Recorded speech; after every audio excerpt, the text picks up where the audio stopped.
Salam persaudaraan dari Bukit Sandar Matahari, Ledalero. Kami menyapamu semua dalam senandung ucap salam dalam Sang Sabda. Bacaan Injil dan Renungan hari ini, edisi 16 Maret 2022, Rabu, Pekan Prapaskah kedua, disusun oleh Frater Roland Nampu, SVD, dan akan dibawakan oleh Frater Aping Edor, SVD. Selamat mendengarkan.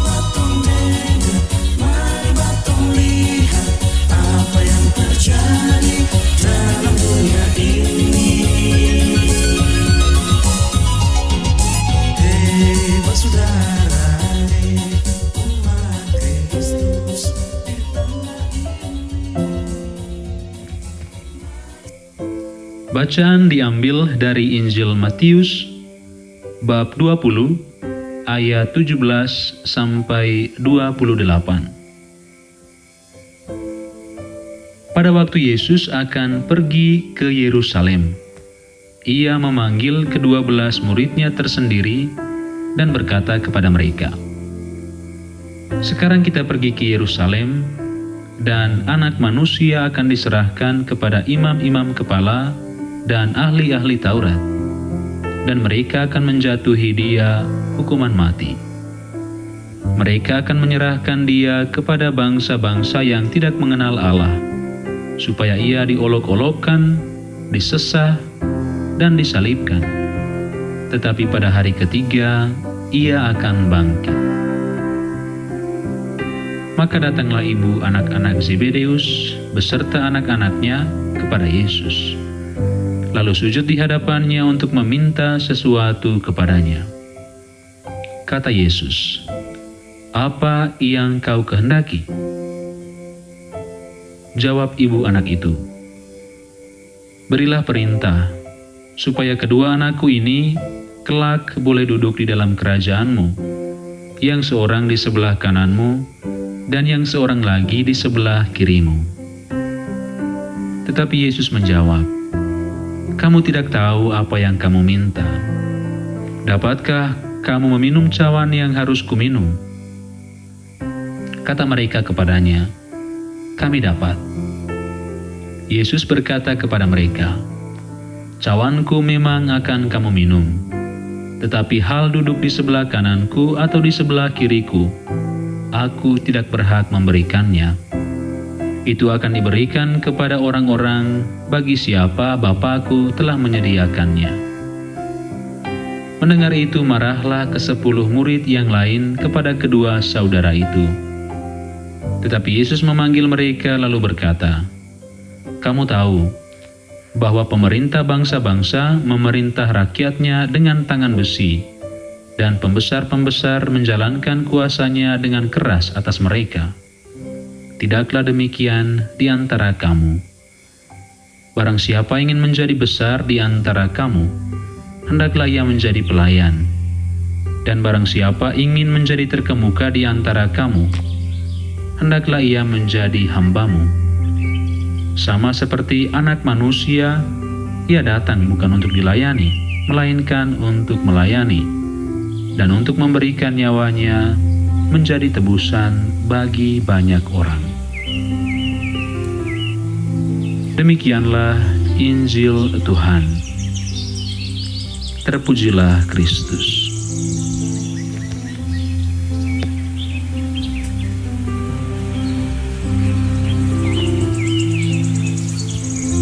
Bapak, Ibu, saudara-saudari pencinta Sang Sabda yang terkasih, firman Tuhan hari ini kembali menyapa kita dalam Warta Matius tentang jalan penderitaan dan kekuasaan yang ada pada Yesus. Pada bagian pertama, Yesus sendiri memberitahukan kepada para muridnya tentang apa yang terjadi dengan dirinya ketika nanti tiba di Yerusalem.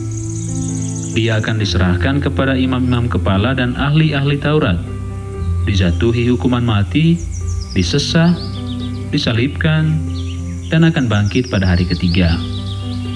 Kita bisa membayangkan bagaimana hening dan menegangkannya saat seperti itu. Di sela-sela nuansa yang menegangkan dan mendebarkan itu, ibu anak-anak Zebedeus, Yakobus dan Yohanes, mengajukan suatu permintaan yang membuat suasana menjadi kacau. Permintaan itu terkait dengan posisi Yakobus dan Yohanes dalam kerajaan surga. Satu di sisi kiri dan satu di sisi kanan. Pencinta Sang Sabda yang terkasih. Pada umumnya, pemahaman orang Yahudi tentang Mesias hanya terpusat pada persoalan politis semata, di mana juru selamat dunia akan datang, membebaskan mereka dari penjajahan bangsa asing, dan memulihkan kejayaan Daud. Rupanya pola pikir ini menyebabkan ibu Yakobus dan Yohanes meminta jabatan pada Yesus. Permintaan untuk duduk di sebelah kiri dan kanan merujuk pada orang-orang kepercayaan raja yang memiliki hak dan kewenangan istimewa. Dengan penuh kesabaran, Yesus menjelaskan bahwa kerajaan surga berbeda dengan kerajaan dunia.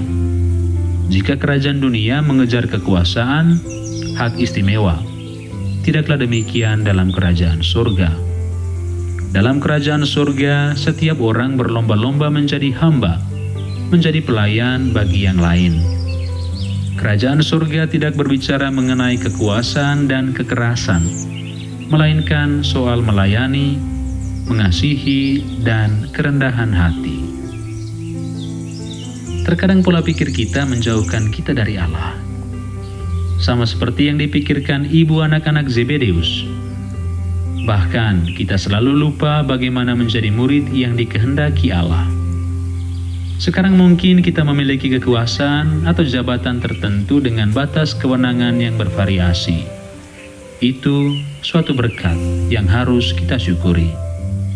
Hanya bahwa kita selalu ingat, yang namanya kekuasaan selalu tak terpisahkan dari satu aspek, yakni pelayanan. Kita menjadi pelayan bagi orang-orang yang telah mempercayakan kita. Menjadi pelayan tidak akan mengurangi sedikit pun harga diri kita. Yang menjadi masalah adalah kita menggunakan kekuasaan kita dengan sewenang-wenang, penuh kepentingan diri, dan bahkan merendahkan orang lain. Yesus telah mengajarkan kepada kita bagaimana menjadi pemimpin untuk para murid-Nya, yakni menjadi pelayan. Kita mesti mengubah cara pikir kita tentang pemimpin dalam terang Kristiani, bahwa menjadi pemimpin berarti juga menjadi hamba, pelayan bagi sesama. Semoga jiwa kita berkobar-kobar ketika melayani Tuhan dalam tugas dan pengabdian kita setiap hari. Ya Allah, jauhkanlah kami dari keinginan untuk mencari kenyamanan semata. Berilah kami kerendahan hati, agar dapat dengan tulus melayani Engkau dan sesama. Amin.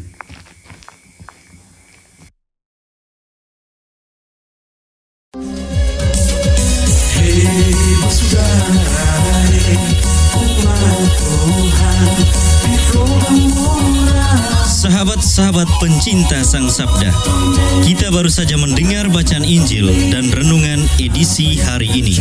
Sampai jumpa kembali pada edisi berikut. Terima kasih kepada Divisi Kerohanian website Seminari Tinggi Santo Paulus Ledalero. Semoga Sang Sabda menjiwai seluruh pengalaman hidup kita hari ini. Tuhan memberkati kita sekalian. Amin. Dalam satu hati, di dalam kasih Yesus.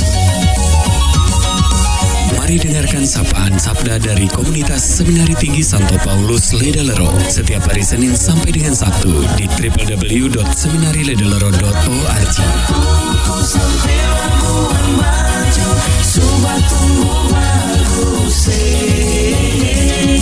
Mari